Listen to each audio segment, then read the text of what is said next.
वाराणसी में 7वें चरण में जो है वो वोटिंग होने वाली है 1 तारीख को। अब मैं चुनावी यात्रा पर हूं और वाराणसी में आ पहुंचा हूं। यहां पर मेरे साथ पूर्व विधायक शमद अंसारी जी हैं। क्या है अब की बार हवा? अब की बार की हवा है कि पूरे देश की जनता 10 साल तक धोखा खा चुकी और इस बार जो पूरे देश से एक संदेश चला है बदलाव का, वो हवा अब काशी तक आ गई है। जो हमारा 7वां चरण में 1 तारीख को चुनाव होना है। आ रही हैं सीटें अब की बार। अब इंडिया की स्थिति बताइएगा। अब की बार इंडिया गठबंधन की सरकार बनने जा रही है। जैसा कि 6 चरण में पूरे देश से जो समीकरण सामने आए हैं, जो हम लोगों के व्यक्तिगत संबंध और सूत्र हैं, इनसे जो बातें प्राप्त हो रही है, इससे ये अभी तक का चुनाव जो है इंडिया गठबंधन जीत चुकी है। अभी 6 चरणों में ही आपने डिक्लेयर कर लिया? 6 चरणों में ही इंडिया गठबंधन जीत चुकी है। इसमें कोई शक शुबा नहीं है। यूपी में कितनी सीटें यूपी में इंडिया गठबंधन 50 सीटें जीतेगा। तय है ये? क्यों आखिर यूपी में इंडिया गठबंधन की हालत पूछी? यूपी में क्या ऐसा हो गया? वो तो आप बताइए, मैं तो जानना चाहता हूँ। आप पूछ रहे हैं मुझसे तो मैं बता रहा हूँ कि यूपी की जनता पिछले 7 सालों से धोखा खा रही है डबल इंजन की सरकार। और अब दोनों इंजन आपस में लड़ गए हैं। डबल इंजन बता रहे थे ना, ऐसा ट्रैक चेंज हुआ कि दोनों इंजन आपस में टकरा गए। अब जब इंजन आपस में टकरा गए तो अब दोनों इंजन चलने की हैसियत में तो है नहीं। अब बोगी क्या करेगी? अब बोगी को इमरजेंसी यान मंगाना पड़ रहा है इमरजेंसी के रूप में। तमाम छत्तीसगढ़ से, मध्य प्रदेश से, राजस्थान से पूरा मंत्रिमंडल मुख्यमंत्री समेत यहाँ आ रहा है प्रचार करने के लिए। और ये कौन लोग हैं? ये वही लोग हैं जो बैठाए गए हैं जबरदस्ती मुख्यमंत्री बनाया गया। जो लोकप्रिय मुख्यमंत्री थे शिवराज सिंह चौहान की जगह, वसुंधरा राजे की जगह, रमन सिंह की जगह, ऐसे लोग जो मुख्यमंत्री बने हैं वो काट की उल्लू की तरह नाच रहे हैं, जैसे इस देश में हमारी एजेंसियां घूम रही हैं।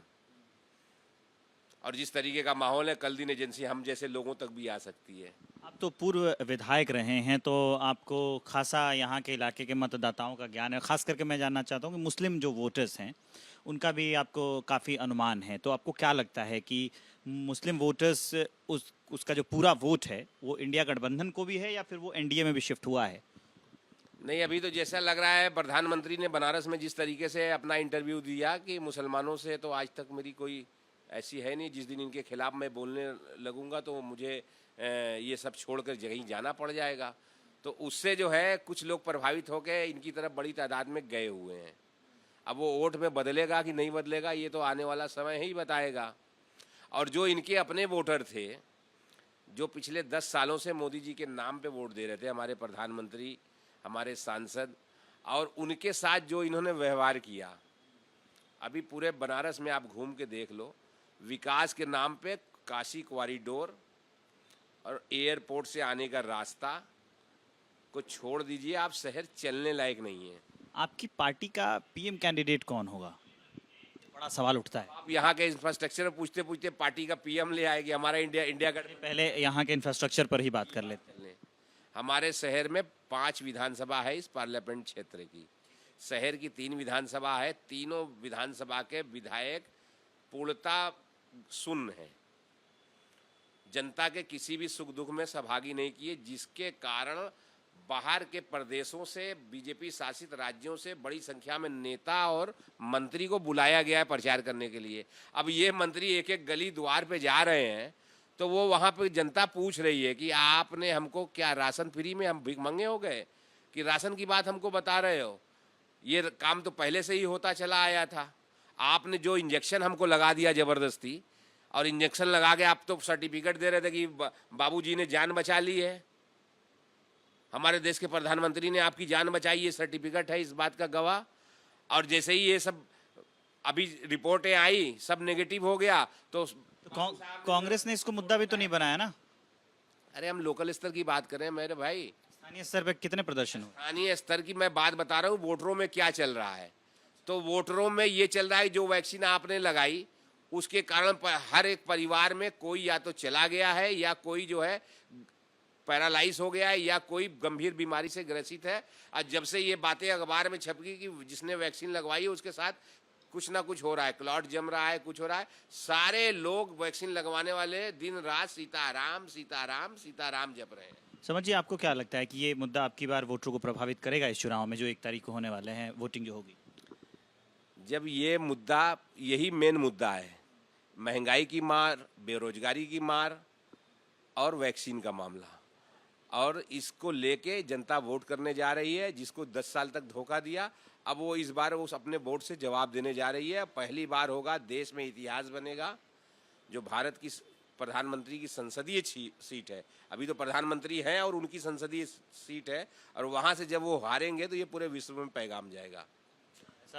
जो हमारी गंगा जमुनी तहजीब है, उस तहजीब को बरकरार रखने के लिए बनारस का एक एक आदमी, एक एक जन जात धर्म से ऊपर उठकर इस बदलाव की ब्यार में एक एक वोट गिन के इनके खिलाफ देगा, और ये भारी बहुमत से ये हारेंगे। ये बीजेपी कह रही है कि हम भारी मोहब्बत से सरकार बनाएंगे। अब वो सरकार बनाएंगे ना, उनको सरकार बनाने के लिए तो पूरा हथियार मिला है चुनाव आयोग। करोड़ों वोट की धांधली हो चुकी है। अब उसके जब वोट वाले दिन, जिस दिन गिनती होगी, उस दिन महत्वपूर्ण भूमिका डीएम और ईवीएम निभाएंगे। भाई एक बात से ये 400 बन सकते हैं, और मैं गारंटी के साथ ऑन कैमरा बता रहा हूं कि उत्तर प्रदेश के हर एक पार्लियामेंट क्षेत्र में अगर 1 to 1 पब्लिक के साथ समूह बना के दोनों पार्टियों को बुला लिया जाए तो इनकी जमानत जब्त हो जाएगी। इनके साथ आने के लिए एक आदमी तैयार नहीं होगा। ये तो इनके संसाधन से लोग डर के, भय के मारे, मंत्रियों के दबाव में इनके साथ गमछा लगा के शहर में घूम रहे हैं, चल रहे हैं, पर मुंह पे कुछ है। जैसे पुरानी कहावत है, मुंह में राम राम, बगल में लेके चल रहे हैं। ये स्थिति बनारस की है, और ये उन्हीं के लिए जिसको इन्होंने वैक्सीन लगाया है। बस एक आखिरी कमेंट, बहुत लंबा नहीं करेंगे, एक आखिरी कमेंट की इंडिया गठबंधन अगर बहुमत प्राप्त करता है तो आपके पार्टी का स्टैंड ज़रा मुझे बताइए, पीएम कैंडिडेट ज़रा मुझे बताइए। जब हमारी इंडिया गठबंधन की सरकार बनेगी और उत्तर प्रदेश से अगर हमारी भूमिका सबसे अच्छी होगी, जैसे कि हम लोग सबसे ज़्यादा सीटों पर लड़ रहे हैं, तो हमारे अच्छे कैंडिडेट जीत के आएंगे, तो उसमें हमारी महत्वपूर्ण भूमिका होगी। और उस भूमिका का जो हमारी इंडिया गठबंधन की बैठक होगी, जिस दिन होगी, रिजल्ट आने के बाद जो बैठक होगी, उसमें ये सब निर्धारित होगा, कौन प्रधानमंत्री बनेगा, कौन गृह मंत्री बनेगा, कौन वित्त मंत्री बनेगा। इस तरीके से नहीं बनेगा कि ऐसा वित्त मंत्री कि वो वित्त मंत्री हमारी देश की कुछ बोलती है, उसका हस्बैंड कुछ बोलता है। ये अपने अपने विचार हैं, ये तो लोकतंत्र, ये तो अच्छी बात है ना कि वो बोले तो उनके हस्बैंड अपनी बात रख रहे हैं। इसको जनता, यहाँ बनारसी जनता अपनी ठेठ भाषा में बोलती है, सूप तो सूप बोलला, चलनियो बोलली जेमे 72 छेद। समझ गए कि नहीं? अब इनको इतना बड़ा पद पोस्ट। अच्छा, अगर ये बताइए कि उसमें कांग्रेस की भूमिका क्या होगी? कांग्रेस, देखिए, इंडिया गठबंधन की सबसे बड़ी पार्टी होगी, उसकी मुख्य भूमिका होगी।